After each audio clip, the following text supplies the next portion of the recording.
Hello दोस्तों, welcome back. अभी YouTube में मैं देख रहा था कि संदीप माहेश्वरी जी का एक वीडियो है, बहुत वायरल हो रहा है, मनी वर्सेस मनी बोल के। उसमें ये बोल रहे हैं कि आपका जो पैसा है, किस तरीके से जो करेंसी है, जो फिएट करेंसी है, जो हम नोट देखते हैं, वो किस तरीके से एग्जिस्टेंस में आया और 100 200 400 5 साल पहले कैसे करेंसी काम करती थी। फिर बेटन वुड सिस्टम के बारे में बताया कि पहले कैसे जो करेंसी था वो आपका बैग था सोना से फिर सोना से बैकिंग खत्म हो गया और अभी फिएट करेंसी चल रहा है जो कि आपका सोने से बैग नहीं है। तो पहली बात तो उन्होंने इसको इस तरीके से बताया कि बहुत बड़ा एक कॉन्स्पिरेसी चल रहा है, बहुत बड़ा एक फ्रॉड थ्योरी चल रहा है जो किसी को पता नहीं था।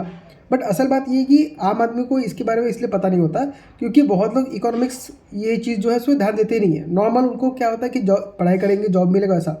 अगर आप सिंपली सोच के देखोगे तो ये एक ऐसा फाइनेंशियल सिस्टम है जो कि इंसानों ने ही मिलकर बनाया है। ऐसा नहीं कि बहुत बड़ा कॉन्स्पिरेसी किया गया। बहुत सारे यूट्यूब वीडियोस आपको मिलेंगे जहाँ पे इसको ऐसे कॉन्स्पिरेसी दिखाते हैं। बट आप सोच के देखिए, अगर ऐसा कोई कॉन्स्पिरेसी होता तो आपका यहाँ पे कब का ये मतलब ध्वस्त हो चुका होता। तो मेन बात क्या है कि देखिए, जब भी आपका ये अमीरी गरीबी का जो प्रॉब्लम होगा वो एक लेवल के आगे का निकल गया, तब वहाँ पे रिवॉल्यूशन होता है, वो सब हल्ला गुला चलता है। और ये आज की नई बात नहीं है, या ऐसा कोई चीज़ नहीं कि उन्होंने फर्स्ट टाइम ऐसा कुछ बोला। ये करोड़ों साल पहले भी हुआ है, अभी भी होगा और आगे भी होता रहेगा। अल्टीमेटली बात ये है, जिसको ये गेम समझ में आता है वो इसको अच्छे से प्ले करेगा, जिसको समझ में नहीं आता है वो इन सब कॉन्स्पिरेसी थ्योरीज में ही लगा रहेगा। अब देखिए, यहाँ पे ये जो इतना बड़ा फाइनेंशियल सिस्टम बना है, बैंकिंग सिस्टम जो है, जो आपको लोन देता जो भी करता है, इसके वजह से क्या क्या होता है, हम लोग किसी चीज़ का वैल्यू कर सकते हैं, या जो पैसा हमारे पास नहीं है उसको आज फ्यूचर से लेके हम उसको ग्रोथ में लगा सकते हैं। यानी कि मान लीजिए, हम जो उन्होंने जो कहा कि ये लोन की तरह ले लेते हैं। अब लोन किससे ले रहे हैं? हमारे फ्यूचर सेल्फ से। तो अगर मान लीजिए सिस्टम नहीं होता, अगर बार्टर सिस्टम ही भी चल रहा होता, तो उसमें क्या होता? ग्रोथ होता ही नहीं। आपके पास जो सामान आप उतना ही ले पाए। लेकिन यही जो फाइनेंस सिस्टम आ गया, लोन आ गया, तो आदमी लोगों ने लोन लेके कितना ज़्यादा ग्रोथ दिखा दिया, कितना ज़्यादा ग्रोथ। अगर वो सिस्टम नहीं होता तो आज भी हम लोग जंगल में शिकार कर रहे होते, खाना ढूंढ ढूंढ के खा रहे होते। तो ये एक प्रोग्रेस का सिंपल सा रास्ता है। आपको उसको इस तरीके से नहीं देखना है कि बहुत बड़ा कॉन्स्पिरेसी कर दिया है कि हम लोग उस पर पैसा नहीं कमा सकते। स्टॉक मार्केट भी देखिए, आज हम जिस तरीके से देख रहे हैं उस तरीके से नहीं था ना।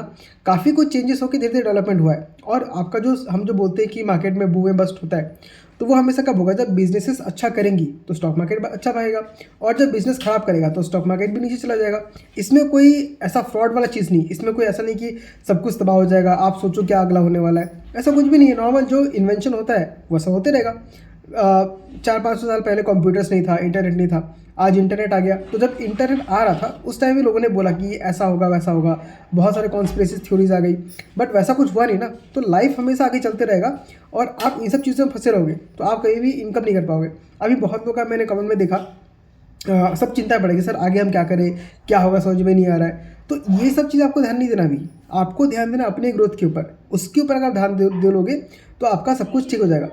और अगर मान लीजिए सपोज़ उन्होंने जैसा बोला है वैसा अगर होता है, जो कि पहले भी हो चुका है, तो ऐसा नहीं है कि जो अमीर लोग हैं जिनको ये स्कीम के बारे में पता है वो बहुत पैसा बना लेंगे। क्योंकि उस टाइम में जब होता है ना तो बहुत अनरेस्ट होता है, पूरा रिवोल्यूशन होता है, हल्ला गुल्ला होता है, मार्केट हो जाता है। तो उसमें जिसके पास बहुत पैसा है वो भी फंसता है, जिसके पास गरीब वही फंसेगा। क्योंकि मान लीजिए बहुत लोग बोल रहे हैं कि ज़मीन लेके रखिए या गोल्ड लेके रखिए।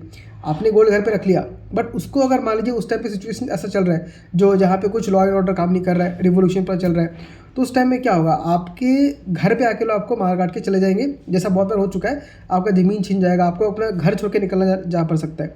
तो वैसा सिचुएशन अगर आएगा तो कुछ सेंस नहीं बनाता, ना स्टॉक मार्केट, ना गोल्ड, ना ज़मीन, ना घर, कुछ नहीं। वो तो पूरा फिर जंगल वाला थीम हो गया ना। तो इसी चीज़ को अगर हमको अच्छे से देखना है तो आपको अपना जो फिलहाल आपके जो दिमाग में जो काम कर रहा है, जो भी चीज़ है, डाइवर्सिफिकेशन करना है, अच्छे स्टॉक्स में पैसा लगाना है, अच्छे बिजनेस को ट्रैक करना है, अपने ग्रोथ के ऊपर ध्यान देना है। तो इन सभी चीज़ देखिए, मैं उनको डायरेक्टली उनको ये नहीं बोला कि उनको कुछ पता नहीं है। एक्चुअली मुझे लगता है जहाँ तक कि उनको ये चीज़ जो है उन्होंने नया नया सीखा है। क्योंकि जब मैंने भी फर्स्ट टाइम ये मॉनेटरी सिस्टम के बारे में पढ़ा था, क्योंकि मेरा जो बैकग्राउंड है वो मेरा कॉमर्स का नहीं है, साइंस का है, तो ये सब के बारे में मुझे कुछ पता था नहीं। तो जब मैंने फर्स्ट टाइम पढ़ा कि पैसा ऐसे काम करता है, गवर्नमेंट पैसा छाप सकती है कुछ भी करके, तो मुझे भी लगा साला बहुत बड़ा फ्रॉड है ये। तो ऐसा तो हम लोग को, हमारे पास ये सिस्टम नहीं है, बट सरकार के पास सिस्टम है। फिर मैं भी कुछ साल तक ये सिस्टम चलते रहा कि मुझे लगा नहीं फ्रॉड है, ये होगा वो होगा। फिर जब मैंने पूरा सिस्टम समझा, कनेक्ट किया, तब मैंने देखा कि नहीं, ये जरूरी सिस्टम है, जरूरी फाइनेंशियल सिस्टम है जो कि हम इंसानों ने बनाया। किसी जानवर के पास ये कैपेसिटी नहीं है कि वो ऐसा इमेजिनरी सिस्टम बना सके जिसकी वजह से सब लोगों का ग्रोथ आगे जाके पॉसिबल हो सके। तो ये इसको फ्रॉड की तरह या वैसे दिखने का ट्राई मत कीजिए। आगे जो होगा वो किसी को नहीं पता। ना संदीप महेश्वरी को पता है ना हमको पता है, जो होगा वो देखा जाएगा। बट आज के समय में हम जो कर सकते हैं हमें वो करते रहना है। और मैं अगर मैं बात करूँ तो मैं क्या करता हूँ, अच्छे कंपनीज़ को ढूंढता हूँ, उनके बारे में स्टडी करता हूँ। रोज़ मैं कोई ना कोई एक कंपनी का कॉल पढ़ता हूँ, जिससे मुझे उसके बिजनेस के आइडिया के समझ में आता है। तो इस तरीके से आपको आगे जाके देखना है। आगे फ्यूचर में लेकर चिंता करने से कुछ नहीं होगा। अभी संदीप महेश्वरी जी का शायद 1-1.5 साल पहले उनका एक और वीडियो बहुत वायरल हुआ था, जहाँ पे वो किसी बैंक के बारे में बात कर रहे थे। तो जो डिस्क्रिप्शन उन्होंने दिया उसके अकॉर्डिंग लग रहा था कि वो आईडीएफसी फर्स्ट बैंक है। तो देखिए उनके पास इन्वेस्टिंग का भी उतना बहुत बड़ा नॉलेज नहीं है, वो एक अच्छे मोटिवेशन स्पीकर हो सकते हैं, बट जो शेयर मार्केट का जो नॉलेज है वो उनको उतना अच्छे से नहीं है, क्योंकि उन्होंने सारा का सारा पैसा या एक बहुत मोटा पैसा सिर्फ उस एक शेयर में डाल के रख दिया, और उस शेयर ने अभी तक कुछ खास आपको रिटर्न बना के दिया नहीं है। तो ये दिखाता है कि देखिए वो एक अच्छे मोटिवेटर भले हो सकते हैं, बट स्टॉक मार्केट का नॉलेज उनको नहीं है। मेरे ख्याल से अभी उनको नया नया सीखने के लिए मिल रहा है, तो उनका दिमाग फट चुका है। उनको लग रहा है कि वाह ये मैंने क्या चीज़ सीख लिया, ये तो किसी को पता ही नहीं है। बट ये नॉर्मल चीज़ है, और ये इसकी वजह से हम ह्यूमन्स इतना आगे तक काम कर पा रहे हैं। तो इस वीडियो में इतना ही। आई होप आपको पैनिक करने की जरूरत नहीं है, आपको बात समझ में आया होगा।